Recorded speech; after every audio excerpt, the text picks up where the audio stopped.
Udah 2024 nih. Udah ada muncul M3, ada muncul M2. Nah, sekarang ini kita akan bahas M1.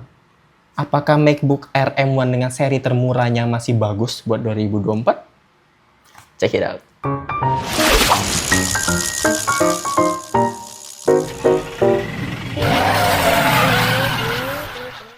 Oke, welcome to Nonako, the cool stuff enthusiast. Dimana hari ini kita akan membahas laptop MacBook Air M1 dengan chip M1 di tahun 2024. Sebenarnya ini bukan barang baru, ini udah lumayan lama, sekitar 1 atau 2 tahun lalu rilisnya.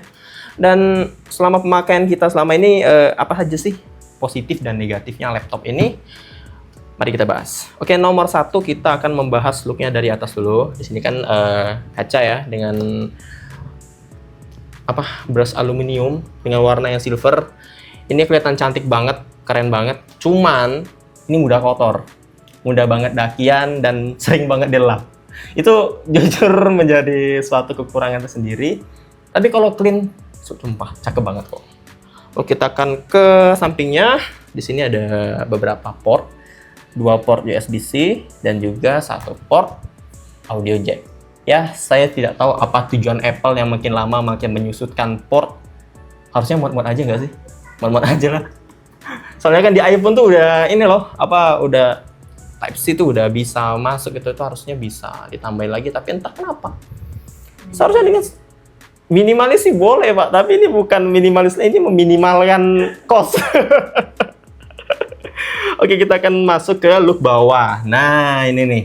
Ini saya suka sekali dengan teknologi yang mereka bawa ini, nggak ada kipas. Ya, mungkin ini bisa jadi kelebihan, bisa jadi kekurangan. Kelebihannya karena nggak ada kipas, jadi saya bisa taruh sembarangan.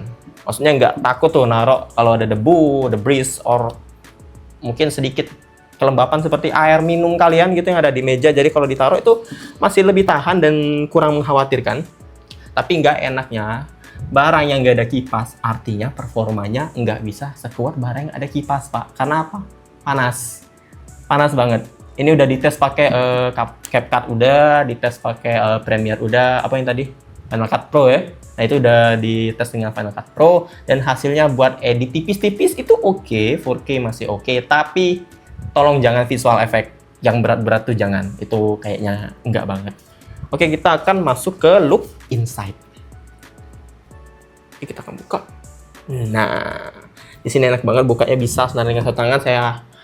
Aku ini laptop yang sangat compact, 13 inch layar, dan ini bisa dipegang pakai satu tangan kayak gini, nggak pegel. Fingerprintnya. Yeah. Nah, ini nih fingerprint nih ya nih. Ini salah satu problem nih.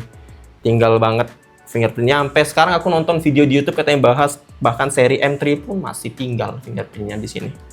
Ya, tapi anyway, aku bisa bilang kalau MacBook ini memiliki layar yang cakep, 2K. Di sini sebenarnya bisa settingan sampai 4K, tapi itu defaultnya 2K. I don't know kenapa, mungkin kalian bisa cari di Google atau semacamnya. Di sini keyboardnya enak banget buat ngetik. Sumpah, buat ngetik apapun itu. Nggak buat main game, tapi buat tugas kayak skripsi, saya skripsian. Itu pakai MacBook ini, karena compact, 13 in, bisa nyelip di tas setipis buku. Dan baterainya, Pak. Wow, ini. Baterainya ini, hampir setiap bawa MacBook keluar tuh saya nggak bawa charger. Saya nggak bawa charger karena MacBook ini seharian tuh biasanya masih sisa sekitar 30%, 40% ya, tergantung pemakaian lah. Kalau cuma ngetik-ngetik doang, which is, I think it's probably fine. Oke, terus kita akan membahas faktor keamanan. MacBook ini memang nggak ada kayak face recognition gitu, kayak handphonenya nggak ada. Tapi dia ada fingerprint. Nah, di sini ada fingerprint, jadi kita langsung bisa pencet aja. Nah, kalau nggak bisa fingerprint, kita bisa pakai password seperti biasanya. Touchpad-nya enak, lebar, nggak ada bar lagi. Sebenarnya saya juga nggak tahu tuh yang seri lama tuh bar tuh sebenarnya buat apa, kurang kepake soalnya. Dan keyboardnya enak, nggak kecil kayak ini loh, keyboardnya iPad. Kalau keyboard iPad tuh saya jujur kurang ini loh, Pak, kurang pas di tangan waktu ngetik. Jadi lebih oke dengan layout yang ini. Ada 2 hal lagi. Speaker, udah nggak ada perlu dibahas lagi. Kameranya udah mantap, 720p. Tapi lebih baik lagi kalau kalian punya iPhone. Nah, kenapa tuh pakai iPhone? Soalnya bisa nyambung ke iPhone-nya buat dijadiin webcam, which is It's very very good. Ya, Mac Air juga dilengkapi dengan speaker yang amazing lah ya, buat laptop tipis dan sekompak ini. Pokoknya nggak suara, nggak layar, sama-sama jernih lah. Setelah itu, ya nggak ada lagi sih yang perlu dibahas. Pokoknya 2024 ini pengalaman saya pakai MacBook Air M1 ini udah mantap banget. Walaupun ini storage-nya cuma 256 dan RAM 8GB. Ini adalah base yang paling rendah dan yang paling cheap yang bisa saya beli karena sesuai dengan dompet saya. Tapi udah cukup banget. Mantap. Tertarik mau coba MacBook Air M1 di tahun 2024?